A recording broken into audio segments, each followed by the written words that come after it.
Hello friends, how are you? I am Mr. Valero sir.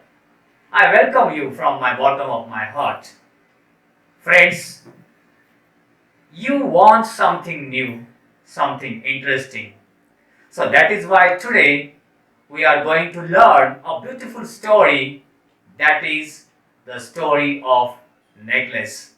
It is very interesting story, as you know that females, girls, women, they like jewelry. So today we are going to learn one of the beautiful story, and that is the necklace. In this story, there is a pretty girl, and unfortunately she born in a poor family, but she wants to live her life as a princess. Will her expectation fulfilled? We shall see. We shall watch this video. But before that, don't forget to subscribe my channel. Thank you. Friends, some of you have requested me for translation in Hindi or Marathi, and that is why I have given Marathi translation at the beginning. So you can take the help of this translation.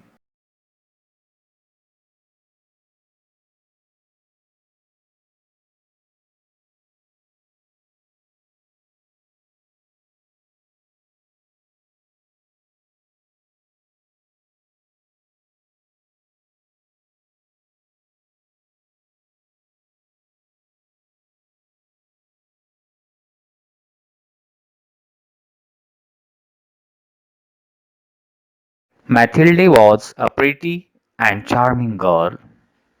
Unfortunately, she born in a poor family, that is, a family of clerks.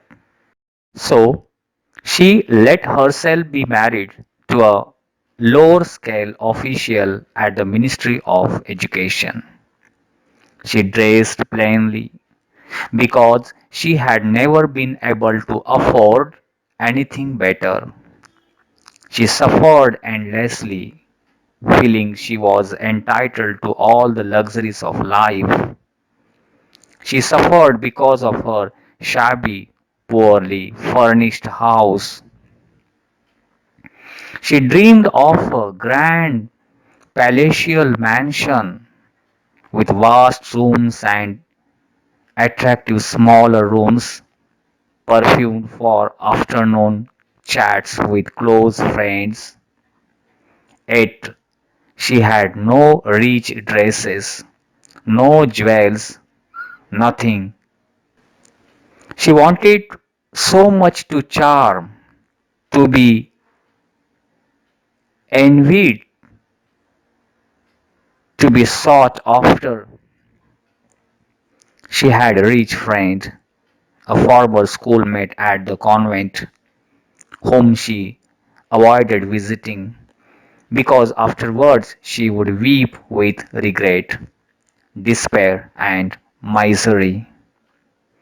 One evening, her husband came home with an air of triumph, holding a large envelope in his hand. "Look," he said, "here is something for you." She tore open the paper and drew out a card on which was printed the words, they were invited for the party. Being delighted, as her husband had hoped, she threw the invitation on the table resentfully and muttered, "What do you want me to do with that? And what do you expect me to do to wear if I go?" He hadn't thought of that. He confused. "Why?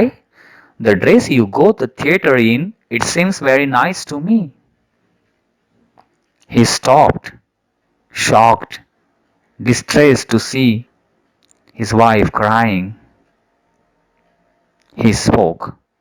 "What's the matter? Let's see, Mathilde. How much would you, how much would a suitable dress cost?" She thought for a moment, calculating the cost. At last she answered hesitatingly, I don't know exactly, but I think I could do it with 400 francs.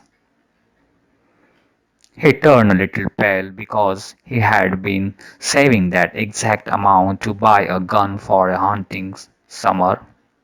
He said, "Very well, I can give you 400 francs, but try and get a really beautiful dress."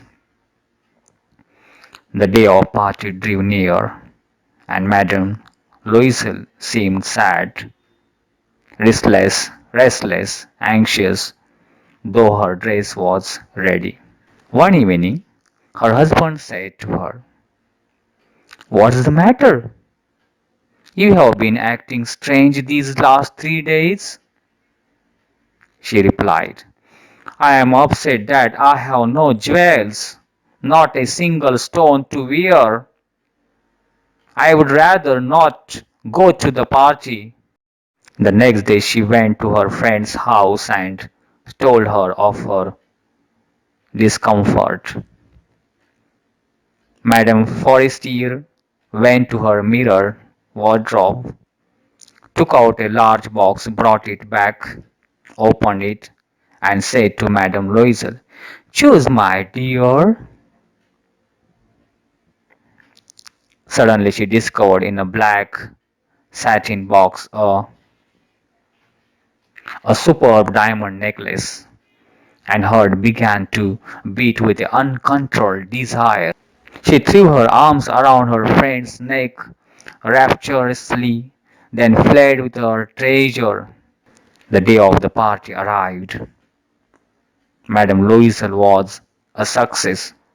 She was prettier than all the other women, elegant, gracious, smiling, and full of joy. She danced wildly with passion, forgetting everything in the triumph of her beauty and success, floating in a cloud of happiness. Mathilde and her husband left at about 4 o'clock in the morning. They were dropped off at their door in the Rue des Martyrs, and sadly it was all over for her. In front of the mirror, she took a final look at herself in all her glory, but suddenly she uttered a cry. She no longer had the necklace round her neck. "What's the matter?" asked her husband. She turned towards him, panic stricken. "I have, I have, I no longer have Madame Forest's necklace." He stood up, distraught, worried. "What? How? That's impossible." They searched the necklace everywhere, but they couldn't find it. "Are you sure you still had it on when you left the hall?" he asked. "Yes, I touched it in the hall at the ministry." They stared at each other, stunned. At last Loisel put his clothes on again. "I am going back," he said. "Over the whole route we walked and see if I can find it." Her husband returned at about 7 o'clock. He had found nothing. He went to the police, to the newspaper, to offer a reward to the cab companies. Everywhere, the tiniest glimmer of hope led him. He had found nothing. At the end of 1 week, they had lost all hope, and Loisel, who suddenly looked aged, declared, "We must consider how to replace the jewel." A shop at the Palace Royal, they found a string of diamonds which seemed to be exactly what they were looking for. It was worth 40,000 francs. They could have it for 36,000. Louis had 18,000 francs which his father had left him. He would borrow the rest. Then he went to get the new necklace and laid down on the jeweler's counter 36,000 francs. When the Madame Louise looked the necklace back, Madame from then on, Madame Loisel knew the horrible life of the very poor, but she played her part heroically. The dreadful debt must be paid. She would pay it.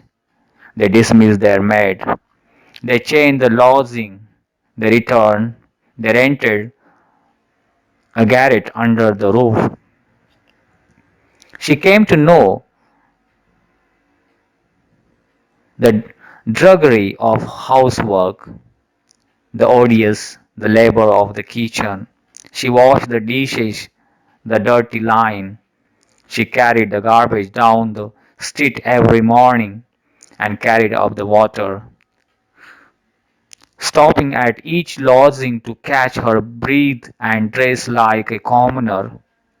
She had to bargain at market, quarrel, and face insults over every miserables.